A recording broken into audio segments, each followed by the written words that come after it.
afternoon, ladies and gentlemen. My name's Oliver. I'll be talking about the city of Copenhagen and creating the world's first carbon-neutral capital city. I've got 10 minutes to race through 34 slides, so I'll be pretty quick about this. Firstly, how many of you have actually been to Copenhagen before? By a round of fantastic. Okay, those of you who haven't, you're more than welcome. We'd be delighted to roll out the red carpet for you. I'll talk about 4 things today. I'll talk about where I work, something called Copenhagen Capacity. I'll give you a brief history of clean tech and green initiatives in Denmark. I'll talk about the climate plan, Copenhagen 2025, which is the benchmark or the arrival date for carbon neutrality, and then I'll finish off by the welcoming slides to Copenhagen. So firstly, I head up the tech investments at something called Copenhagen Capacity. We're the inward investment agency for Greater Copenhagen, which is the city of Copenhagen, the surrounding region, and southern Sweden. It's our role to attract foreign companies, capital, and talent to the region. So I'd like to extend the invitation to the audience. If there are any Polish companies looking at entering Scandinavia, we'd be delighted to support. All of our support is 100% free of charge and confidential. Last year, we helped 27 foreign companies and created just under 1,400 new jobs. We'd be delighted to help you as well. A brief history of green initiatives in Denmark. This is probably a little bit too small for you guys to see. It all started in 1972 with the oil crisis. Denmark at that time was 99.2% dependent on imported foreign oil, which mainly came from the Middle East. When that single line was disrupted, then it was predominantly Denmark, Japan, and Israel that had a pretty tough time afterwards. So the political class decided to change direction and to be able to diversify and greenify their the energy infrastructure. So in 1973, they created the world's first environmental protection law. In 1985, or since 1985, Denmark has been 100% nuclear-free, no nuclear. It was the world's first country to create onshore and offshore wind turbines. So it had quite a good launch point to start from. And actually, if you look, this starts from the 1980s, but the economy has we're quite proud about this actually. The economy has grown, it's actually 76%, but the energy consumption has actually stayed the same. But at the same time, we've been able to reduce carbon emissions and water consumption as well. So carbon neutrality, or the move for carbon neutrality, it doesn't have to be a difficult decision. It creates business and it creates prosperity for everybody.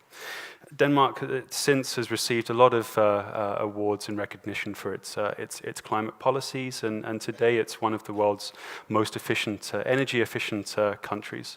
Probably don't look where Poland is on that ranking. It's probably best not to. But there we go. There was a game changer 6 years ago because we had a once in 100 years flash flood, which caused huge amounts of damage to critical infrastructure, and I think it was over €1 billion worth of insurance claims as well. So again, the city rallied to create a new framework. 200 stakeholders, the triple helix, quadruple helix. It was actually the private sector, the public sector, academia, and citizens as well, all rallied together to create 22 business plans to further the city's move to carbon neutrality.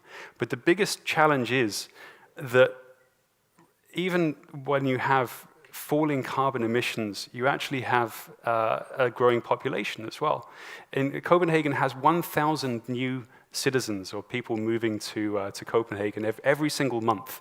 So that puts a real strain. You have to have a rising population, but with that additional population, you still have to reduce the carbon footprint. So that was the challenge. And the 22 business plans became the Copenhagen 2025 action plan. And it's all built around four, not new initiatives. It's the four main pillars of energy production, energy consumption, green mobility, and city administration policies. And again, it has the triple helix, the public, private, and academic element, which is the foundation of a lot of initiatives within Denmark, but also we include Copenhageners as well. The citizens are a fundamental part of the decision-making process. Energy production is largely taken care of. Denmark is a world leader in wind energy, onshore and offshore wind production, and Danish companies can largely take care of that. For energy consumption, mobility, and city administration, there are a lot of public tenders and initiatives where we need foreign companies to come in with solutions and products that we can use to help this. So I might have to skip some of these slides. For energy consumption, we wanted to see the goal is to see a 20% reduction in heat consumption and retrofitting a lot of the city. Denmark has a lot of very, very old structures. My old apartment was built in 1750. They're not the most energy efficient. So energy consumption and reducing the energy footprint is a big part of it. Energy production, as I said, 100 wind turbines will be erected onshore and offshore to offset this. Of the 1.9 million tons of carbon which is emitted every year in Copenhagen, 1.2 of them will be removed from wind energy. And also from changing coal burning energy production to biomass, which will reduce the footprint. Mobility is a big initiative we have as well. Currently, around 56% of all Copenhageners cycle to work every single day. And there's actually more bicycles than people in the city of Copenhagen. So if you're walking around, be careful because it's, you can get knocked down pretty easy.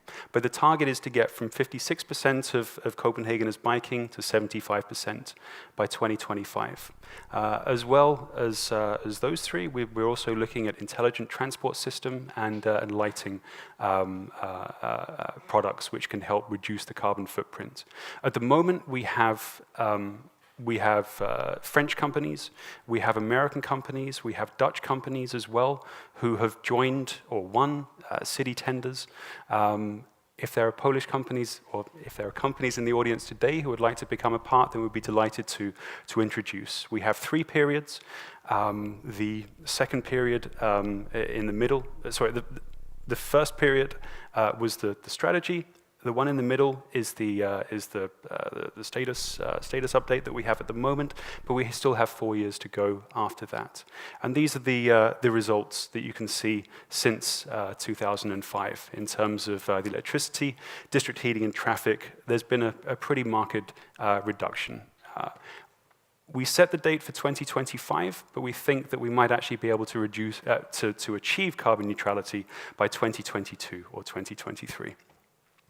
And this is a list of the public tenders, which we can forward you a list of.